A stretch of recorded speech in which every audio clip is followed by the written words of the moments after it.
یہ کہانی اس ظالم خاتون کی ہے جو 5 بچوں کی ماں تھی اور اب تک 2 شادیاں بھی کر چکی تھی۔ 14 سال پرانے آشنا کے ساتھ مل کر ہمسائی کے گھر چوری کی واردات کے دوران ہمسائی کی 10 سالہ بچی جو کہ سوئی ہوئی تھی وہ جاگ گئی۔ بچی نے کہا کہ میں ابو کو بتاؤں گی، اس بات پر اس کا گلا دبا کر مار دیا اور پیسے لے کر فرار ہو گئی۔ اردو پوائنٹ کی ویڈیوز دیکھنے کے لیے ہمارا چینل سبسکرائب کیجیے اور بیل کے آئیکن پر کلک کیجیے تاکہ آپ ہماری تمام آنے والی ویڈیو سے باخبر رہ سکیں۔ السلام علیکم ناظرین، اردو پوائنٹ سے میں ہوں آپ کی میزبان تہمینہ شیخ۔ ناظرین، آج کی ہماری کرائم سٹوری ہے 2 پریمیوں پر۔ جو پریمکا ہے وہ 5 بچوں کی ماں ہے اور جو پریمی ہے وہ بھی بچوں کا باپ ہے۔ 12 سال سے ان کے ناجائز تعلقات تھے۔ پریمی کو ملزم کو ایک دن پیسوں کی ضرورت پڑی اور اپنی محبوبہ سے کہا کہ مجھے پیسے چاہیے۔ اسی غرض سے کسی ہمسائی کے گھر میں چلے گئے چوری کرنے کے لیے۔ جب وہ گھر پر موجود نہیں تھی، بچی اٹھ گئی اور بچی نے کہا کہ میں اپنے ابو کو بتاؤں گی کہ آپ لوگ ہمارے گھر میں گھس آئے ہیں۔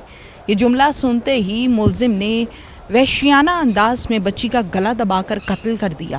ساری کہانی آپ کو دکھاتے ہیں۔ ناظرین، ملزم ہمارے ساتھ موجود ہے، ملزم سے بات کرتے ہیں۔ کیا نام ہے تمہارا؟ عابد کیا کرتے ہو؟ دہاڑی کرتے ہو۔ اس کے ساتھ تعلقات کب سے تھے؟ قریب 10-12 سال سے۔ 10-12 سال سے۔ تو جب تمہاری شادی ہو گئی تو پھر تمہیں چھوڑ دینا چاہیے تھا۔ پھر یہ چھوڑنے نہیں دیتی تھی، کیا کہتی تھی؟ کہتی تھی تمہیں پھڑوا دوں گی تھانے میں۔ پکڑوا دوں گی؟ کس بات پہ پکڑوا دوں گی؟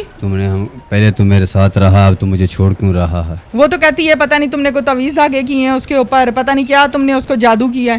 نہیں، ایسی کوئی بات کیا ہے تم نے؟ نہیں، جادو نہیں کی ہے۔ ویسے ہم ایک دوسرے کو دیکھ کر نا ہمیں کھینچ پہن لگ پیتی تھی۔ آہستہ آہستہ بات ہوتی گئی، ملتے رہے۔ ملاقاتیں کہاں ہوتی تھیں؟ ان کے گھر میں۔ کس کے؟ اس کے گھر میں۔ اس دن ہوا کیا تھا؟ اس دن ان کے گھر گیا، گھر جا کے انہوں نے کہا ابھی میں نے کہا مجھے پیسے نہیں ملتے کہیں سے بھی، تو ان کیا کریں؟ انہوں نے کہا ابھی میں ایک گھر پیسے پے نے میں ویکھتے آنی ہاں، تے انہوں نے جی کہا سی جے کوئی جی نہ ہویا تے آپ اتوں کڑ لاں دے۔ میں نے کہا ٹھیک ہے۔ وہ دیکھنے گئی، دیکھ کر آئی، انہوں نے کہا بچی ستی بھی اور کوئی جی نہیں گا کار چ۔ ہم دونوں وہاں پر گئے چلے، ان کے گھر میں گئے چلے۔ ان کے گھر گئے تو میں نے ایسے جا کے جس کو پیٹی کو دبایا، ہاتھ لگایا نا تو کھڑک ہوا تو بچی اٹھ پڑی۔ تو وہاں پر چادر پڑی سی، اس نے مجھے دبا پھڑائی، میں نے اس پر ڈال دی تو اس کا گلا دبا دیا۔ تو پیسے نکال کر ہم وہاں سے نکل آئے۔ تمہیں اس نے منع نہیں کیا کہ نہ مارو، چھوڑ دو؟ اسی نے کہا یہ دھیان لینے اپن دس دے دی تیندا کچھ کار، پھر چادر ڈالی اور اس کا گلا دبا دیا۔ تمہارے اپنے بھی بچے ہیں؟ ہاں جی۔ تو تمہیں ترس نہیں آیا بچی پہ؟ وہ بھی 10 سال کی معصوم سی چھوٹی سی بچی۔ اس وقت ترس کا پتہ ہی نہیں آیا، اپنی بنی تھی بھی کوئی دیکھ لے گا تو کیا ہوگا۔ اچھا، پھر ہم گھر کو نکل گئے، نس گئے۔ اچھا، تم گھر بھاگ گئے۔ اس کو کتنے پیسے دیے؟ اس کو سب پیسے پھڑا دیے، ان سے میں نے 30,000 روپیہ لے کر نکل گیا۔ اچھا، پھر پولیس نے کیسے پکڑا تمہیں؟ پولیس نے اسے بتایا تو وہ جہاں پر میں گیا تھا وہاں رات پولیس نے مجھے پھڑ لیا جا کر۔ اچھا، اس کو بتا کے گیا تھا کہاں گیا تھا جب ہم دن کام کیا یہ۔ نہیں، میں تمہیں یہ کہہ رہی ہوں کہ تمہیں پتا تھا نا کہ یہ اس عورت کا خاوند ہے؟ ہاں جی، ہاں جی۔ تمہارے ذہن میں کبھی غیرت نہیں آئی، کبھی شرم نہیں آئی کہ اس آدمی کی یہ بیوی ہے جس کے ساتھ میرے ناجائز تعلقات ہیں، میں پیچھے سے اس کے گھر جاتا ہوں؟ کبھی نہیں آیا ذہن میں؟ وہ یہ تھا نا، وہ جو اس کا خاندب تھا نا، اس سے وہ بھی اس سے ڈرتا تھا بھی بیاں سانو پھڑوا دیں دی، یہ کر دیں دی، وہ کر دیں دی۔ خامد کو بھی کہتی تھی؟ ہاں جی، یہیں سے جو مجھے میرے بارے میں کچھ بولتا تھا نا تو اسے دبا دیتی تھی۔ پھر وہ چپ کر جاتا تھا؟ نہیں، اس کو بھی پتا تھا؟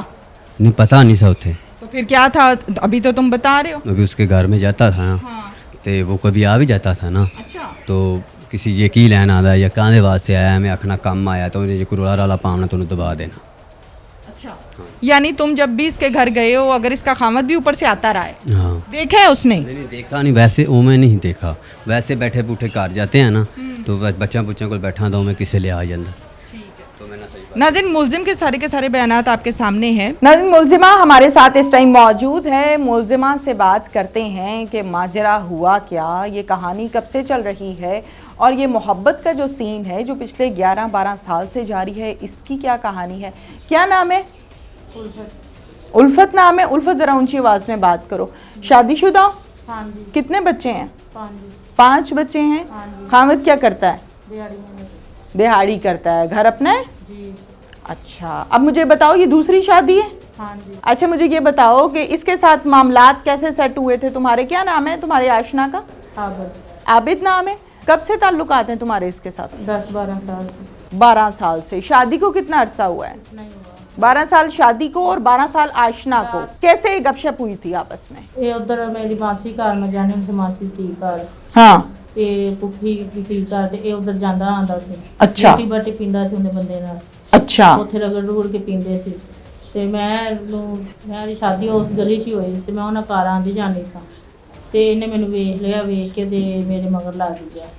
अच्छा ਯਾਨੀ ਕਿ ਉਹਨੂੰ ਕਹਿਣ ਲੱਗ ਪਿਆ ਜਿਹੜਾ ਇਹਦਾ ਦੋਸਤ ਸੀ ਉਹਦੀ ਬੀਵੀ ਨੂੰ ਕਿ ਮੇਰੀ ਇਹਨਾਂ ਨਾਲ ਗੱਲਬਾਤ ਕਰਾ ਦੇ, ਤੁਹਾਡੀ ਕੁੜੀ ਵੀ ਕਸੂਰੋਂ ਆਈ ਹੈ ਤੇ ਇੰਜ ਹੋ किसको कहा मेरी गलबात करा दे? ਜਿਹੜਾ ਇਹਦਾ ਦੋਸਤ ਸੀ ਉਹਦੀ ਬੀਵੀ ਨੂੰ। अच्छा, इसको पता था कि तुम शादीशुदा हो? ਹਾਂਜੀ। अच्छा फिर? ਇਸਨੇ ਕਹਾ ਇਹਨੇ ਨਾਲ ਮੇਰੀ ਗੱਲਬਾਤ ਕਰਵਾ ਦੇ ਤੇ ਉਹ ਮੈਨੂੰ ਕਹਿਣ ਲੱਗ ਪਈ। ਮੈਂ ਕਿਹਾ ਮੈਂ ਗੱਲਬਾਤ ਮੈਂ ਨਹੀਂ ਕਰਨੀ, ਮੇਰੀ ਸ਼ਾਦੀ ਹੋ ਗਈ 2-3 ਮਹੀਨੇ ਹੋ ਗਏ ठीक है। ਸ਼ਾਦੀ ਹੋਏ ਨੂੰ। अच्छा नई नई शादी थी? ਹਾਂਜੀ, ਮੈਂ ਨਹੀਂ ਗੱਲਬਾਤ ਵੀ ਕਰਨੀ। ਇਹ 2 ਸਾਲ ਤੱਕ ਮੇਰੇ ਮਗਰ ਲੱਗਾ ਰਿਹਾ।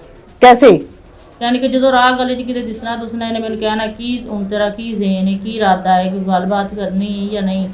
ਮੈਂ ਇਹਦੇ ਕੋਲੋਂ ਅਗਾ ਪਿੱਛਾ ਹੋ ਜਾਣਾ, ਚਲੀ ਜਾ ਘਰ ਵੜ ਜਾਣਾ ਜਾਂ ਕਿਤੇ ਪਰਾਂ ਚਲੀ ਜਾਣਾ ਵੀ ਮੈਂ ਨਹੀਂ ਗੱਲਬਾਤ ਨਹੀਂ ਕਰਨੀ।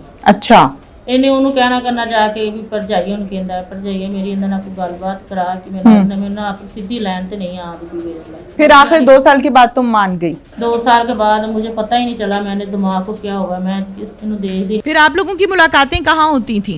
अपने घर में। इन्हें ऐसा कोई यानी कि बाहरों को तो तवीज़ करवाया या कोई मंत्र करवाया, मेरे दिमाग ते असर हो गया, दिल ते दिमाग ते। मैं जिन्ना देर बाद फिर इन वेखती नहीं सा, मैंने साह नहीं सी आंदा, सांस बंद हो जाता था? अच्छा अच्छा, मुझे ये बताओ कि उस दिन जब तुम लोग चोरी करने गए हो किसी के घर में, वो तुम्हारी पड़ोसन थी? हाँ जी। उसके घर तुम आती जाती थी? हाँ जी, ये भी जांदा आंदा सी, उधर बूटी पींदा सी। अच्छा, तो उसी के घर में क्यों चोरी डकैती की? एक दिन ये मेरे को बाहर आया है, इन्हें मैंने आके क्या मैंने कितों पैसे नहीं लभे, मैंने पैसों की जरूरत है। मैं कहा फिर नाल दे मसाए आलूआं दा काम कर दे, इन्हां घर थोड़े बहुते पैसे जरूर होवणगे, चलो इथों फिर वेख लै जे तेरे कट्टे जोगे बन जान तां तू मेरी ना जान खा रोज़ दी। जानवर कितने का था? जानवर इन्हें उनको 20,000 रुपया लिया सी। फिर आप ही इन्हें मैंने क्या जा वेख के आ उन्होंने घर कौन कौन, मैं उन्होंने घर कोई भी नहीं, वो फौदगी ते गए ने। फिर असी दोवें गए हाँ, ये मेरे अगे लगा कि मैं पिछे पिछे लगी गई हाँ। असी इन्हें जाके ट्रनक का ना बूहा चुक्या तो उन्हें चिकन बच्ची जाग पी, उन्हें क्या कौन है इन्हें उत्तर कपड़ा सट के ना उनका मूँह दबा लग पिया। इन्हें मैंने कहा मैं इनू संभालना तो तू दवा दा पैसे कढ़ भी मैं इनू फड़ना, तो मैं दवा दा पैसे कढ़े ने, उन्हें ना कपड़े ने लत्तां लुत्तां मारियां ने जिन्हें चिकन मईए कढ़े नहीं दे, उन्हें इनू वेख लिया। मेरी बात सुनो, ये बच्ची को गला दबाने लग गया, मुंह बंद किया बच्ची का, तुम पैसे निकालने लग गई, फिर क्या हुआ? मैं पैसे निकालने लग पी ना, तो बच्ची ने इनू सियान लिया, तो मेरी बच्ची वाले कंड सी, तो बच्ची ने इनू सियान लिया, इन्हें पहचान लिया? हाँ पहचान लिया। तो उन्हें क्या मैं आपके अबू दस देंगी भी अपने घरों पैसे चोरी करन आया। तो इन मैं आख्या हूँ इन्हें हूँ कुछ भी नहीं, तू दवा दा पैसे कढ़, इन्हें आप ही उनकी गर्दन कुट दी ना, हूँ मार हाथां नाल इंज दबा दिया। पैसे फड़े, फौरन असी भज के आपदे घर चले गए।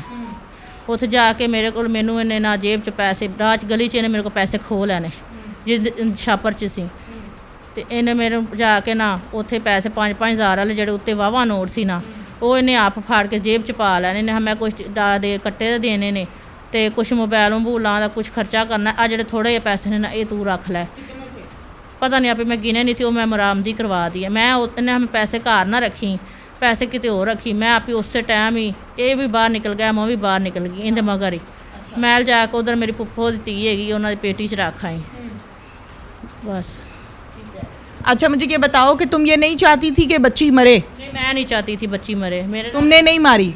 नहीं, गला इसने दबाया है। अच्छा, तो तुम पुलिस को बता देती, फ़ोन कर देती, बाहर आ जाती, रोला डाल लेती। मैं नाल जूसा, मैं फिर पैसे भी तो मैं फड़े सी ना। नाज़रीन, पुलिस स्टेशन सदर में मैं इस टाइम मौजूद हूँ और SHO साहब हमारे साथ मौजूद हैं, अब्दुल रशीद साहब, उनसे हम जानते हैं। अस्सलाम वालेकुम जी। वालेकुम अस्सलाम जी।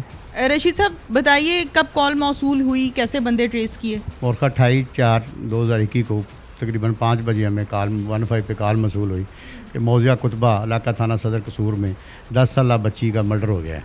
हम फौरी तौर पर मौका पे पहुँचे, ज़रूरी कार्रवाई थी वो अमल में लाई, FIR दर्ज की और अपने अफसरान बाला को वक़ूआ के मतलब बताया। हमारे DPO साहब इमरान किशोर साहब और SP साहब अली बिन तारक की खसूसी हदायत पर हमने फौरी तौर पर तफ्तीश का दायरा कार वसी किया और जदीद खतूत पर हमने तफ्तीश अमल में लाई और नामालूम मुलज़मान को हमने 18 घंटे के अंदर अंदर गिरफ़्तार कर लिया। बच्ची की फैमिली का क्या कहना है? बच्ची की फैमिली कह रही है कि हमें इंसाफ चाहिए और इंशाल्लाह उनको इंसाफ मिलेगा सर। माफ़ी का कोई रास्ता नहीं है? नहीं, इंशाल्लाह इनको सज़ा होगी। बरामदगी कितनी की है? बरामदगी 1,20,000 गया था, वो 1,20,000 बरामद हो गया sir. Thank you so much. इसके साथ ही नाज़रीन अपनी मेज़बान तहमीना शेख को इजाज़त दीजिए। अल्लाह हाफ़िज़।